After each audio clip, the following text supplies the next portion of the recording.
And it's another Monday here on CHLY 101.7 FM. I hope you had an amazing weekend.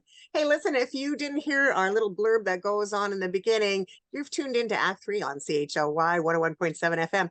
I'm Kathy Holmes. In the booth with me today is Debbie Burnstein. Debbie has her own mortgage company or mortgage brokery kind of company. She's going to share with us all about how mortgages could really be a good plan for you moving ahead. Hey, Debbie, how are you? Good to see you. Oh, it's so nice to see you. Thank you for having me. Uh, Yeah, I should say that it's easy for me to see you because for our listeners, I'm on the Zoom call, right? So right. they may not realize that I get to see your beautiful face in person, but how's it going? Well, we have some crazy times right now. Definitely a roller coaster. And part of my job right now is to just make sure that people are calm. Yeah, And yeah. it is a roller coaster. The information and the intel from a year and a half ago isn't what we're getting now from the government. And so world's gone crazy for sure. And not just airlines, trying to get on vacations. It's trying to just Figure manage the out. information, Yeah, lots of yeah. information, and it's trying to decipher it all and bring it back into little digestible parts. Well, listen, I mean, I recognize that there's a lot of things that we can unpack in this conversation, but I do know that very recently all of our tax assessments came out for our houses, right?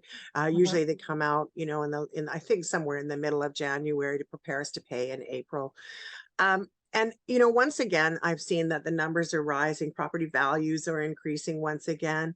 How is Mhm. that really affecting it? Is it for a while, you were talking a minute ago about that what the government is saying. For a while they were talking about it being just a little bit inflated.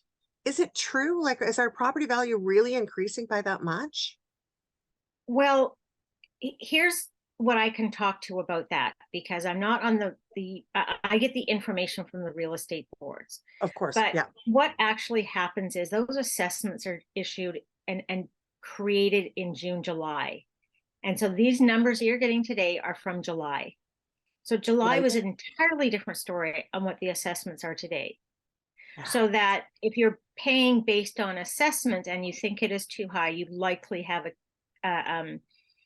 especially if it's extremely high, you Hmm. likely have a case for perhaps an adjustment.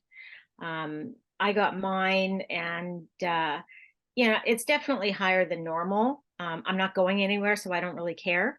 Yeah, exactly. Yeah, And yeah, again, this is a paper thing, right? yeah, yeah, If it's an entirely different dynamic and a conversation with a realtor, yeah, with your city, if you are planning on selling the property. If not, yeah. who cares? It's just what your taxes are based on.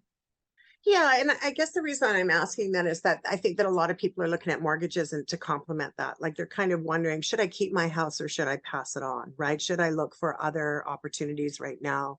Or should I reinvest in my home? Like, have you seen a trend, even if it's not necessarily happening through your work, but even through the complement with the realtors that you've been talking to? Like, what are people doing these days when it comes to looking at these bigger conversations? Well, I think there are a lot of people that aren't moving until the market's a little more stable, and that's why we're not seeing the inventory. And again, I am regurgitating information that I'm hearing from Sure. realtors. I don't have statistics behind this, but I do know that we're in a buyer's market, meaning that buyers have a little bit more say in, taking a look at the price point. They're not beholden to what the price is out there. And Yeah. yet there's just not enough inventory. And that really what it boils down to. Whether it's super low inventory right now, which it is because people are just not. My understanding again is that Mm. people aren't putting their houses on the market because they're not getting what they thought they could get last year because of those Yes. assessed values. So Just again, I'm again not an expert in the whole land value. I can tell you what's happening. People who want to there are people who want to buy. There are a lot of first-time homebuyers that want to get into the market. Are the prices down? Yes, they are. In some markets more than others. So those statistics out there have to really be localized to your area. sure, sure. So the big highs, the big lows, are they in the big cities, the markets? Yeah. Yeah. Really get it drilled down, get your realtor to do some work and say, what is a good price in this neighborhood? And the question, whether you buy or not buy at this time is, do you want to become a homeowner? Is it a good time to buy for you? Do you have a down payment?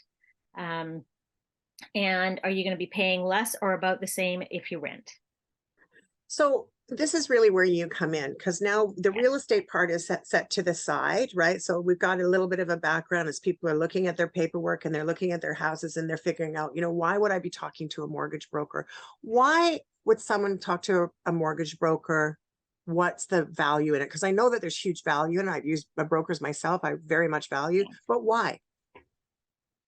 Well, because one of the main reasons is that we will give you an independent opinion other than just going to a one-stop financial institution. I can look Sure. at 5, I can look at 15 different lenders and say, these are, if we're rate shoppers, if it's a total rate shopper, if there are other circumstances to your mortgage that aren't just about rate. How are you employed? Are you self-employed? Are you self-employed at steady paycheck with income? Do you not have any income, but you have a lot of investments? There are mortgages for all sorts of types of people. And to go to one financial institution instead of having someone shop for you and saying, this is the best institution for you to go in, a financial, whether it's a bank, a credit union, a small mortgage-only lending company, which are fantastic companies to work with Yeah. as Yeah. well. So you really need to get the right mortgage for your individual circumstance, not sort of a cookie cutter thing at the bank. And of course, I'm going to be there 5 years from now when you come back and say 5 years from now, 3 years from now, when you move or when you decide to sell or when you need to renew, the same face is going to be there, not a new one and have to renew. And Yeah. you don't have the relationship with that person. Here for Yeah. the long run, I call you. Here's what's happening in the market today. We do an annual review.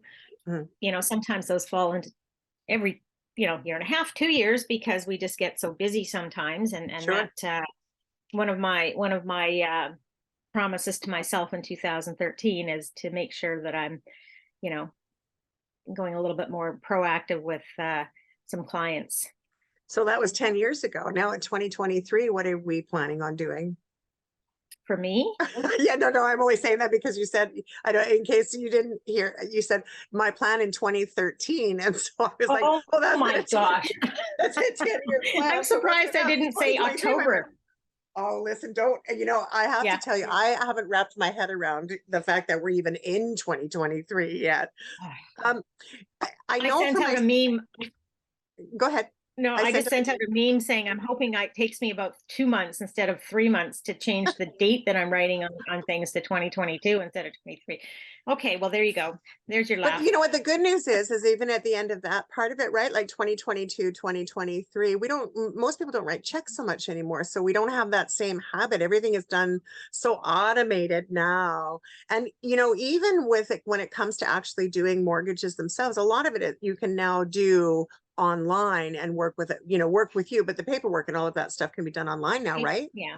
Paperwork is online, a lot of it for sure, and it's generated on my behalf. And then what I do Yeah. is I'm a little bit of not a huge software geek, but at least I know how to make sure that when I enter a date, it automatically updates if I use the same template for things. So Yeah. Yeah. You're way ahead of the game than I am. I am not computer savvy at all. I do my best, but it's definitely not my forte. yeah. Um, it- when you were talking about, shopping different mortgage companies potentially to be able to find rates, are there different rates that go on between different mortgage companies? And so and if there are, what are some of the variables?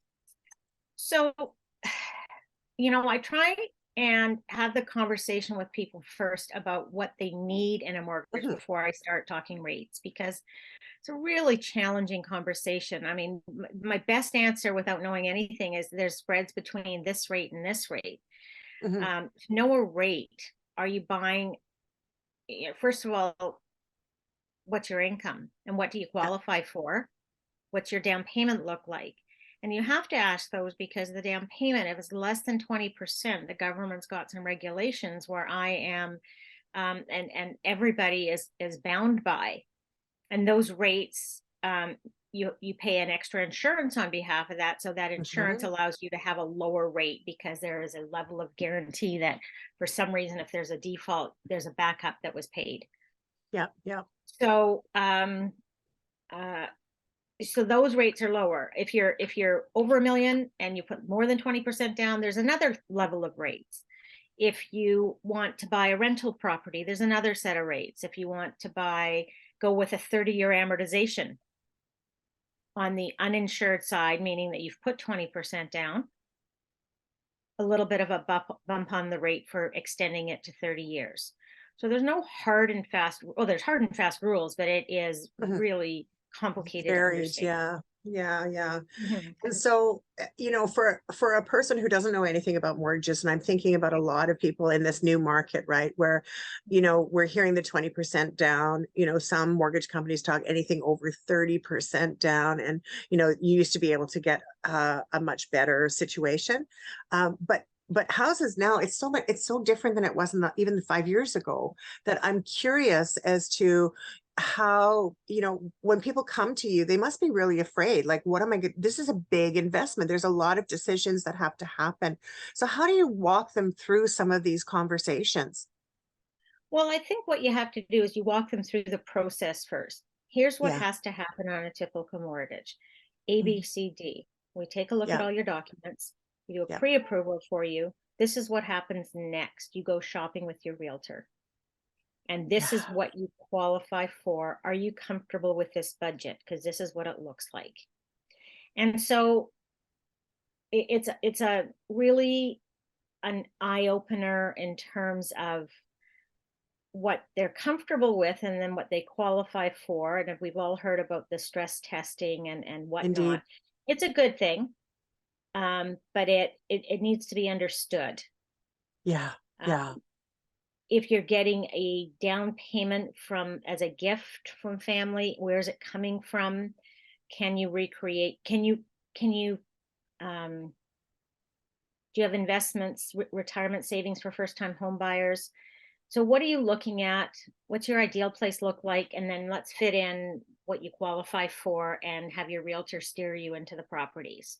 So Yeah. that's the Yeah. process, and making sure that they understand all the lingo. And I'm guilty of it as much as anybody in saying amortization. And I'm like, what the heck does amortization mean? What does the word term mean in a mortgage? Prepayment penalties, all these little things are nuances with a mortgage rate. Yeah. And I'm thinking, wait a minute, maybe they don't understand what those terms mean. So you Well, I can really tell have you, to break it down. I can tell you just in favor of what you're saying. When I settled my mortgage some years back, I remember them talking about 25-year and 30-year amortization.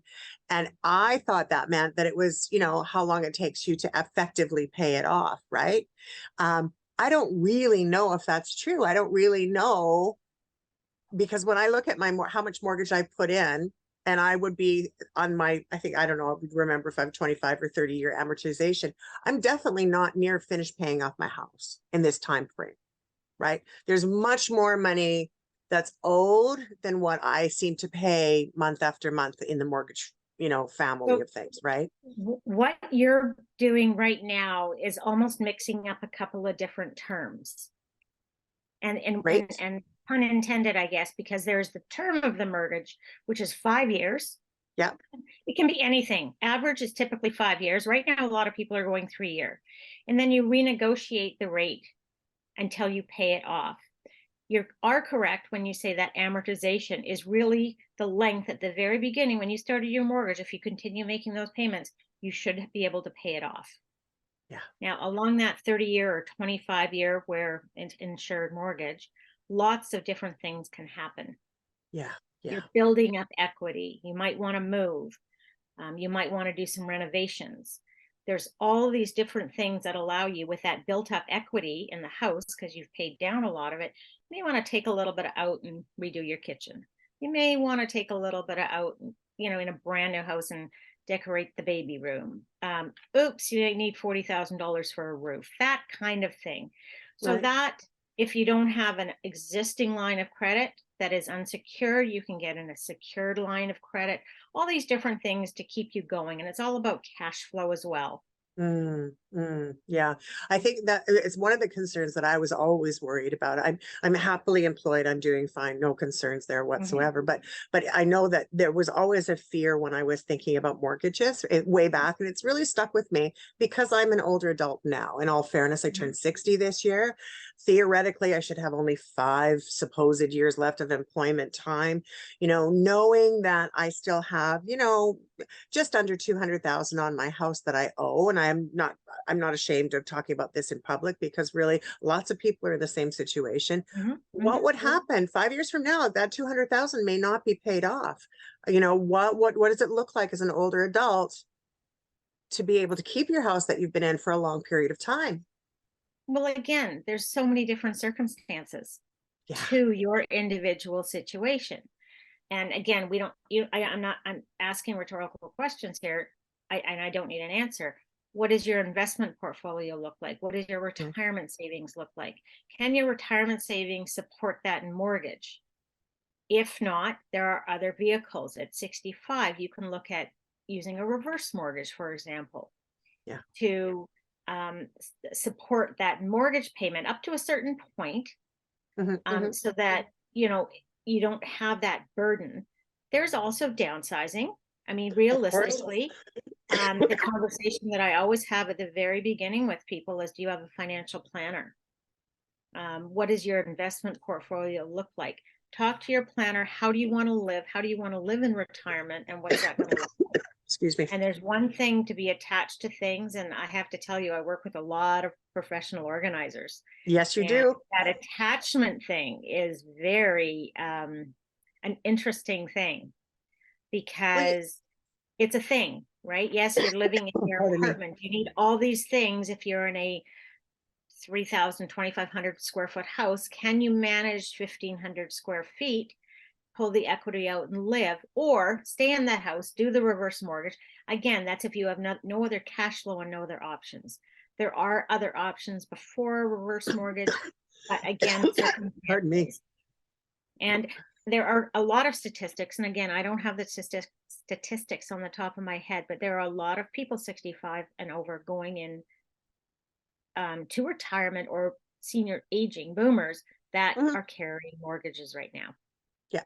And I think that's the reason I was okay to say it is that I know for a fact I've seen a lot of people in our community that have truly been struggling. We've watched even though the house prices are going up theoretically, and they may have paid their mortgage down very much Mhm. so, there's still a fear. If I sell my house, I can't find something else, that inventory thing we talked about at the top of the hour, right? Yeah. So there's a lot of concern there for older adults and trying to Yeah. find solutions. So you have to manage the fear as well and Sure. say, okay, if you own a place and you decide to sell, you're still going to have XYZ that you're going to need to rent a place wherever you go. What Right. is that going to look like? So look at all your options here. And again, talk to that financial planner and say, what are my best options here? How much money per month do I need to live? Hmm. And you have to be realistic. And this is where planning 20 and 30 and 40 years ago was fantastic. Now, the models 20 and 30 and 40 years ago, even 40, I don't think anticipated people living as long as they were living. I think they've changed where, the average man was what, 75 and it's now 82. Yeah. Again, these Yeah. are fake numbers, but Yeah, women of are course. much, But I know what you're another saying 10 years. exactly. Hmm. So back in the day, people maybe didn't sock as much money away. There's also the gift giving back and forth as well with reverse mortgages and taking equity out of your home and making sure that at one point your kids have some of that money, but while you're alive, to see them enjoy. So that's one of the other options that way. There's some people that have the equity and just take out a line of credit for their cash flow. Hmm. It is a little bit cheaper than the reverse, but again, it's circumstance. Talk to Yes. um, a financial planner. I've got, as I say, a couple of great ones, but I also talk to the lenders very regularly. Yeah. And it's really important, especially for people on fixed incomes, to look at their budgets, because those fixed incomes right now as well, the portfolios are down. And so if Yes. the portfolios are down, you don't want to take out much more than you don't have to until the portfolio turns around again. So And it again, almost always does turn around, which is the good news. well, But yeah, even so, yeah, exactly. So again, yeah, yeah. this is the information that I've gleaned over the years on the mortgage business side, but none of that is advice other than go talk to a professional financial Oh, person. of course, and very clearly, this is a great time for a bit of a segue here. I think that and of course, planning is a very important component to everything that it is that we Yeah, do. And so, when we come yeah, back in a moment, we're going to talk a little bit more about planning and some of the important people that should be alongside you as you make some perfect. really big decisions. But before we do that, this is a perfect time. If you've just tuned in, you're listening to Act 3 on CHLY 101.7 FM. We are always so darn happy that you tune into us every Monday. And so thanks for doing that.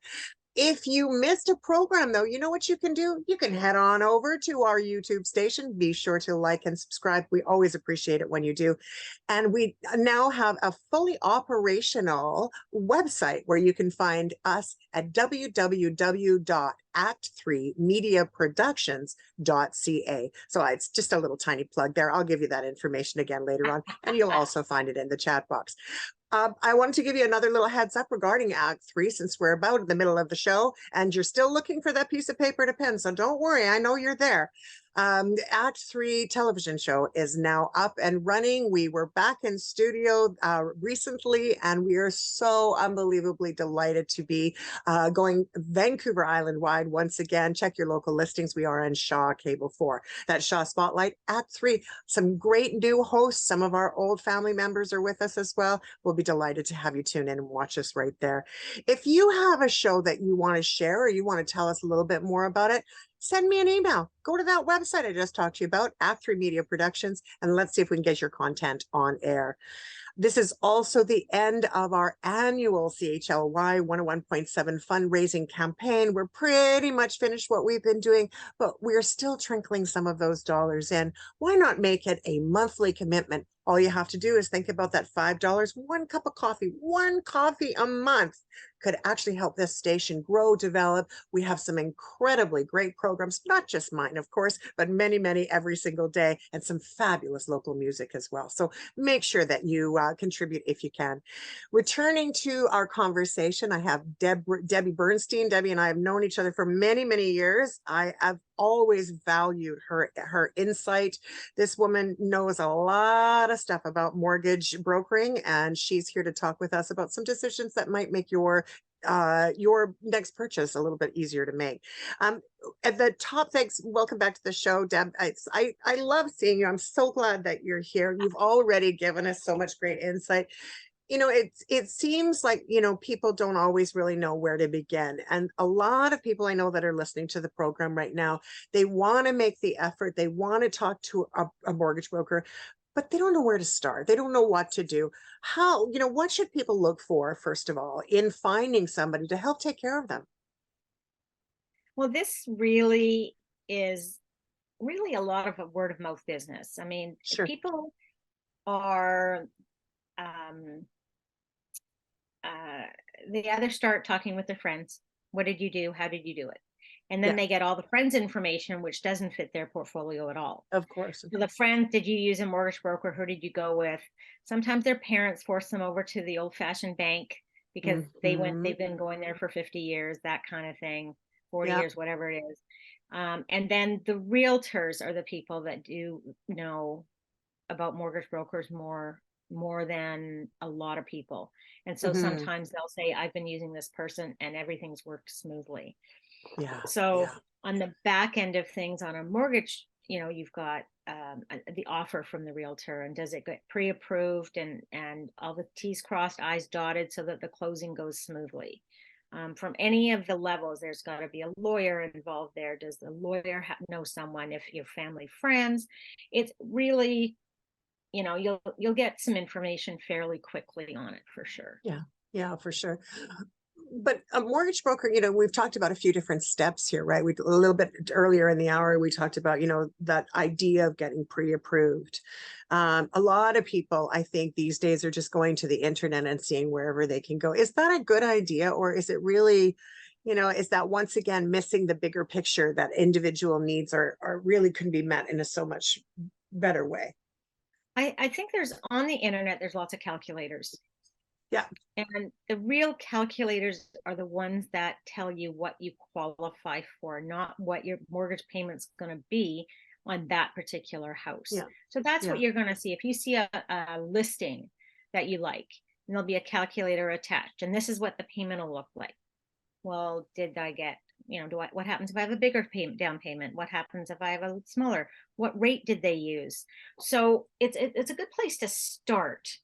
It's a good Because it place gives to you a bit of say, grounding. Yeah. exactly. And it's a good place to get the first shock out of the way of what the payment's going to look like Yes. on that. But and I had one client, and I'm on the internet, and I said, okay, I'm looking at the site that you're sharing because his math didn't work with my math. And said, I appreciate that you're going online and looking at things, but you've got to look at Canadian sites, not US sites. Yes. Yes, So, that's so easy to and make a mistake when you're looking online. Yeah, and good not point. get US information versus Canadian information. It's entirely different. Yes. And the economies are different. I think that they've done their best to circumvent what happened in 2008, 2009 in the financial crisis. Mhm. But it's still a different story up here. And the terminology is still, we look at the Bank of Canada, they look at the feds. Well, we have feds too, but it's federal government, but we look at the Bank of Canada, not the feds, because that refers to the state. So again, that terminology, what are you reading? Yeah. Is it expensive to hire a mortgage broker? Is it part of the package, part of the, like, how again, let's be transparent. Like, I don't want to know exactly, obviously, how much money you make or anything like that's not what I'm asking, but how do you get your fees? How does it make sense for you? And I hate giving you this answer, but it depends. So Okay, good answer though. there's different types of lenders and there's different types of clients. So for example, someone with a straight income that's been in the same job for 2 years plus can show a steady income history or a professional with a doctor behind them, a dentist, whatever. They can go and get a regular type mortgage, and the bank or the credit union, the financial institution will pay me. So it's not out of their pocket. What would be out of their pocket likely could be an appraisal fee. Right. It would be legal fees as well and closing costs. So we're talking legal fees and we're talking mortgage brokers, and we're like, who should be, if I want to go buy a house tomorrow, right? Or I wanted to go buy a piece of land or a vacation property or something like that, who are the people that I should have on my right hand? This sounds very Sesame Street like, but who are the people in my neighborhood that I should have? I think that might have been me. So you need your realtor, you need your mortgage broker, you need your lawyer or notary. You definitely want an appraiser, which we put you in touch with. Appraisers have to be very independent now. So we connect the appraiser to the client. And that's really it in terms of the professionals, although it may be the financial institution where connection to where your deposit is sitting. Okay. And so that's a big conversation as well. If you are a commissioned income type person, if you are a business for self or high net worth, and you are circumventing some qualification purposes and you've got 20% down, then you may go to an alternative side mortgage, which rates are a little bit higher, but you would also pay the broker independently. Right. Depending on how in-depth the file is, but that person has business for self, they've got some write downs and don't show a proper income. And so those write downs offset taxes paid.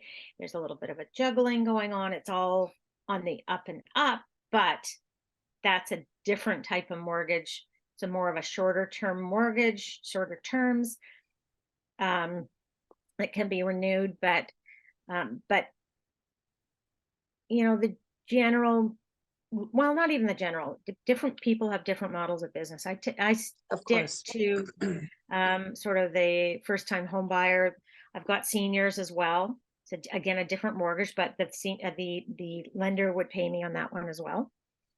So out of pocket for me, fees, for example, would be the alternative side, or someone goes to a private for So whatever for the reason. line, it's, if I've heard you correctly, then for the most basic of mortgages, for the standard kind of first time home buyer, people that are going the Same more income. traditional way of things, and with a more traditional job lineup, and all of that stuff, chances are good that the only investment that you have with them financially, where they have to pay out, is a cup of coffee for you when they come in and sit down and have a conversation with you, right? Right. That's how I figure. Yeah. I figure that as an advisor, I think a lot of people don't realize that the professionalism that advisors have to do this work, it's taken you some time to get to where you are. You had to study for it. This is a profession and needs to be respected as such. You usually have spent many, many years in the creation of the relationships that we've talked about. Exactly. And for the record, there's licensing every 2 years. So I Yeah. do upgrades and courses every 2 years. There are multitudes of courses throughout the year that you increase your knowledge on. The lenders always want you to make sure that their product is upfront in your eyes. And business people in that sort of alternative space, the alternate A side, we'll call Sure. it, are business for self.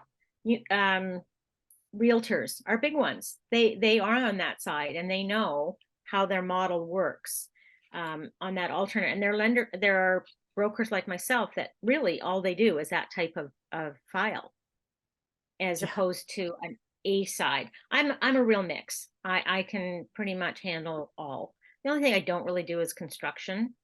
But It sounds like that's a forte all of its very self, right? So yeah.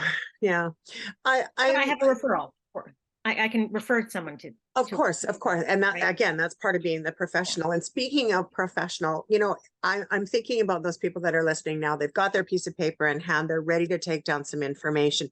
How do people find you? Very easily. A lot of this stuff has been transferred to the web now, especially from COVID, but there's a lot of things that are online now. I have it. Deb at debsmortgages.ca has a link to, it says, here's my app. Call me and I'll walk through the app with you.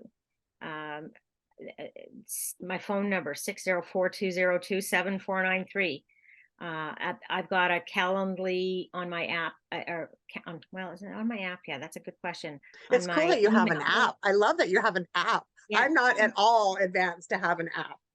Well, okay, so this is done through the mortgage architect's firm. They have downloaded an app for me. So that app is, I can do pre-approvals, I can do the stress test, I can send out a model to the client, and the clients can use it themselves. I just urge them to make sure that they're within their means. So what is within their means? What is within your means? And again, very general, recognizing it's not a one-stop shop. Okay. This is a generalization. What from the concept of buying a house, what does in your means mean? In my means that I look at two ratios. I look at 39 and 44, gross domestic and gross debt servicing and total debt servicing. So those two ratios, 39% of your total income can be spent on your mortgage, heat, taxes, and interest. 44% would include any debts that you had, whether it's a revolving line on your credit card, whether it's a car payment. And so you take your total income, times it by 44, divided by 12, and that's what you can spend on your mortgage. So total income for most people, 40 Well, times not for most, 44 for general. This is total general, for general. right? Yeah, 44. general. Back out your car payment, back out your monthly car payment, back out your taxes, your heat, and your interest, principal and interest on your mortgage payment. And there you go. And that has to be actually used when you're calculating. And that's why we have calculators. You want to make sure that you're using it on the stress tested rate, not on the rate that you would pay. So currently looking at, you'd pay 4.84%, but you'd have to stress test as if you were paying 6.84%.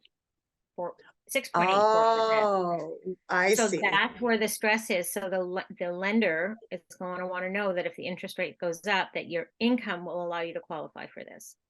That's what the stress test has been all about. And is the stress test just for mortgages? Is it for anything to do with any kinds of lines of credit or borrowings that a person does? Should people always ask about that stress test? It'll be, the lines of credit are included on a Yeah. secured line of credit for sure.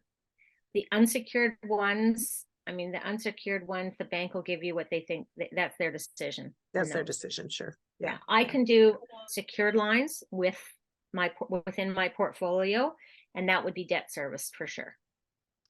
So I want to go back to the first time home buyer, right? I want to go back to the, the way that the world is moving these days. And, should young people, because 30% of a $1 million home is or 20% of $1 million home is $200,000. We hear about it on the news all the time. Young people are really struggling to be able to find a place to live. Our housing inventory is short. Our rental properties are twice the amount of mortgages in most cases, or many cases at least. So how are people able to become first-time buyers? Is there another way that someone can jump into the market? Again, it's decision making, right? So if you buy something for instead of $1 million, you go down to 999,900. You qualify not at 20%, but it's 5% on the first 500, and then 10% over and above that. So those numbers are very different from dropping it just by a little bit. $1. $1. Wow. Yeah, under $1 million, right? So it's a lot different. You still have to come up with $50,000, $20,000, $75,000. Is that where the mom and dad come in, the gift bank of mom and dad, or can, in terms of creating down payments, there are some mechanisms using your RSPs that you can borrow from. If you don't have enough saved up in your RSPs, there's mechanisms where we can show you how to work with that, because there are some cash back programs that work. And so that's actually a really cool thing to do right now, especially RSP season, because you have to have your RSPs in for 90 days before you can withdraw anything to buy a house.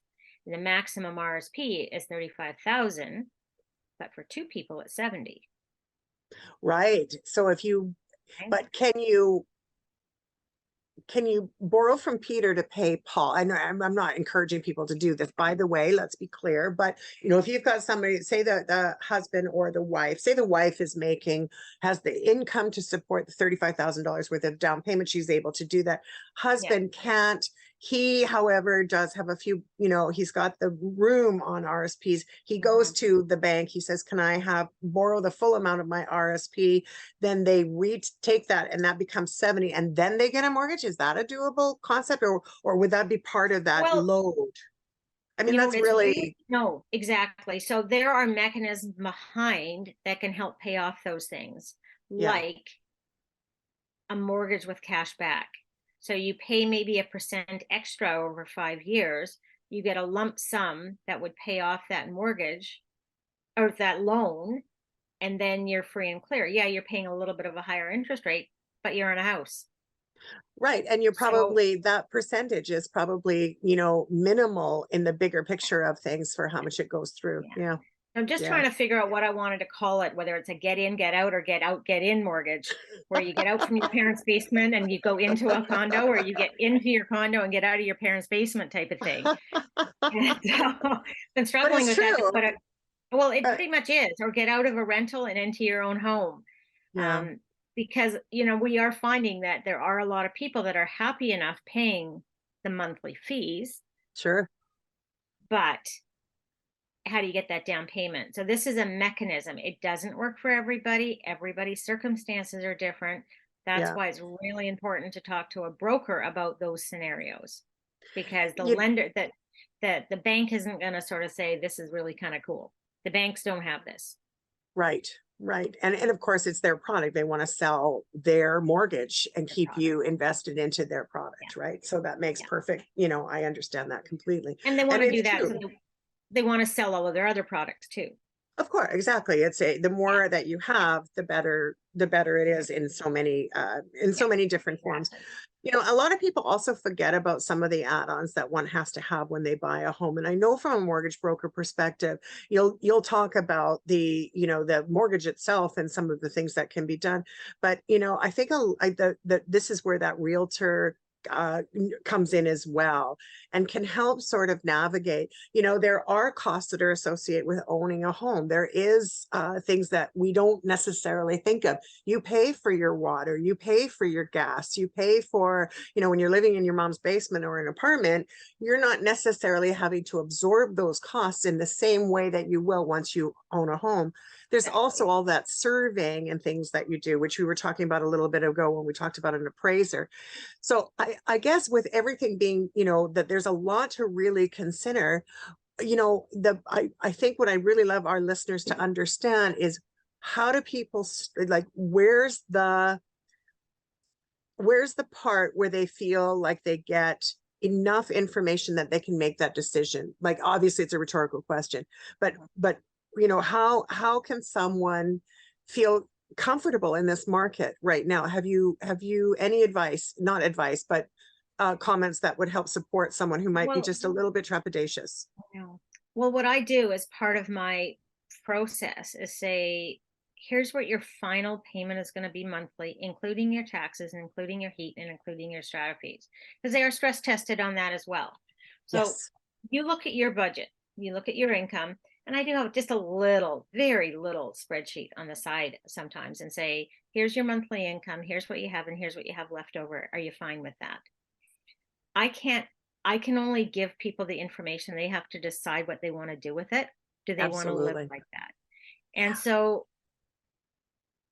I get caught on things too, in terms of buying things, in terms of promotion. Sometimes now I'm just turning the TV off so that I don't see the, not ads, but I don't go into a store and say, maybe just don't go shopping. Or I will, know that if I'm walking into a place, it's like, okay, this could be trouble, so I don't go in. Do I need to have Yeah. a phone every year, a brand new iPhone every year, or can I wait for 3 years or 4 years? Yeah. And start These tucking are the those things that dollars can away. happen. Yeah. Yeah. Exactly. Yeah. Strata things are a little bit different than houses right now. We do see a lot of stratified, condominiums, which are different. So a lot of those surprise fees are not really so much of a surprise, because they're taken care of as part of the maintenance. Sure. It's really important when looking at a strata, though, to read all the documents, age of building, and your realtor will go through that as well. But Yeah. I actually look at the documents too, and I'll Yeah. see how old the building is, how old the roof is, how old the pipes are, and and even though there's a thing now, I don't know how many years ago did it come out, the depreciation reports, Yeah. whether the condo is doing the depreciation report, the building. And if they're not doing it, why are they not doing it? And I would be hesitant to go into a building that hasn't done it, because those are long-term plans for the building and repairs. And does the building have enough money to do them without asking me for more? Yeah. So that is really something that I would look at. I do look at the minutes as well, just in Yeah. case, because there's a lot of paperwork that these people have to go through buying a first condo versus a Oh home, gosh, yeah. Tons, for sure. tons, tons, tons. Yeah. And even townhouses or whatever, they still are somehow sometimes stratified, where people have to work together. Yeah. If there's conflicts, you want to just look at that. So, it can be scary, but living in a rental building, there's things you can be scared of there too. right? Oh my gosh, yeah. I mean, Yeah. and I don't want to put the fear of God, for lack of better words, into the conversation. I just recognize that from some of the people that I've been talking to, it's either for people that are very young or who are in their later years that are trying to make sense of this very difficult climate Mhm, that we're living in right mhm, now when it mhm, comes to housing, between shortages and rentals, for, bachelor suites being at $1,800 a month. On Vancouver Island, our rentals are absolutely inflated. You mhm, gave a 604 number. I know that you're in Vancouver. You've got to double the trouble over there. There's a and it's getting so difficult for people. And I think that it's really important that we recognize, that there are solutions, and people like you can potentially give them a hand with that. exactly. And so the thing about it is that I can help what's happening today. We can look at a plan for a year, a plan for 2 years. The Yeah, thing about our market and the issue really is the lack of supply. yeah, And there's nothing I can do about that. yeah, And it's about talking to the municipal, provincial, and federal governments together to do something, because they're also wanting a lot of immigration to start again for various absolutely. reasons, which I think is a Yeah, good thing, but it's not going to help our housing problem. So, no, not at all. the thing about it is get comfortable feeling a little uncomfortable and And figure out once what you're, once you sit down with someone like yourself, if not yourself yes. directly, you're going to have a lot of those questions dealt with. Right. Well, this has been a very general conversation. I want to be clear about for all of our Mhm, listeners, whether you're on mhm. YouTube or here on Vancouver Island. It's really important that you talk to a mortgage broker. And Deb is awesome. She's going to give us our information one more time on how you can find her. And trust me, just because she lives in Vancouver does not mean she cannot help you here. She knows the market anywhere you are. I do. You got to know I that. do. So Yeah. Deb, please go ahead and share that up. Okay. Well, my website is deb at debsmortgages.ca. Deb, well, that's my email actually, debsmortgages.ca. There you go. And Deb's phone number, Mortgages. yeah, 604-202-7493. And then just as a reminder, especially on the island where there's some, great little credit unions, and, the market in your back door that maybe I can't do, I will let you know right away. Yeah, Because I work with Island Savings all the time, TD, and of course Scotia. So those are my options, which is fantastic. But there could be that little absolutely. one that you don't. And if that's the case, or if it's a who did I not be able to? It was a straight land build with no Mm, plumbing. And I'm like, mm. okay, That's a more complicated conversation for a little sure. more complicated. It is definitely steer it to that little local credit union that knows their backyard, you Yeah, know, and yeah. I have no problem with that. It's the right thing to do, and gets them moving faster on a good plan. So listen, we have unfortunately run out of time on our conversation today. We've Okay. done so. I know, if you Wow. can believe it, I know it goes really, really fast. We have about a minute left. Unfortunately, I got on and was yapping away far too much. But the good news is that there's a piece of wisdom through all of this conversation. And I want to make sure that we get an opportunity to share that. If you could imbibe one thing that you really think that people could glean from not only today's conversation, but this entire, conversation, what might that look like for you?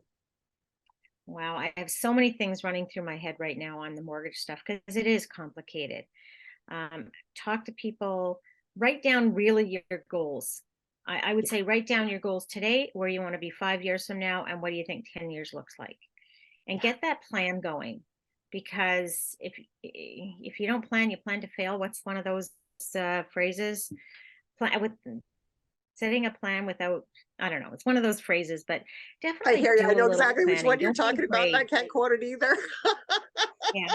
And being afraid of something, just go get information. It'll feel a little more comfortable, talk about it a little bit more, and call your mortgage broker. Call your mortgage She broker. will Give take her you your for a phone. cup of coffee. That's right. Give you that phone number one more time, my friend. 604-202-7493. Thank you so much. It's been great having you as my guest today. Thank you, Debbie Oh, Burnstein. my I am pleasure. so thrilled. Thank you. Ladies and gents, that's us for this fine Monday afternoon. We are again very delighted that you tune in every Monday at 1 o'clock. I'm Kathy Holmes. I'm happy to be your host. Don't forget to tune in to Act 3 on Shaw Spotlight. And don't forget, every Monday afternoon at 1 o'clock, we're here just for you. Thanks so much, everybody, and have yourself a fabulous day.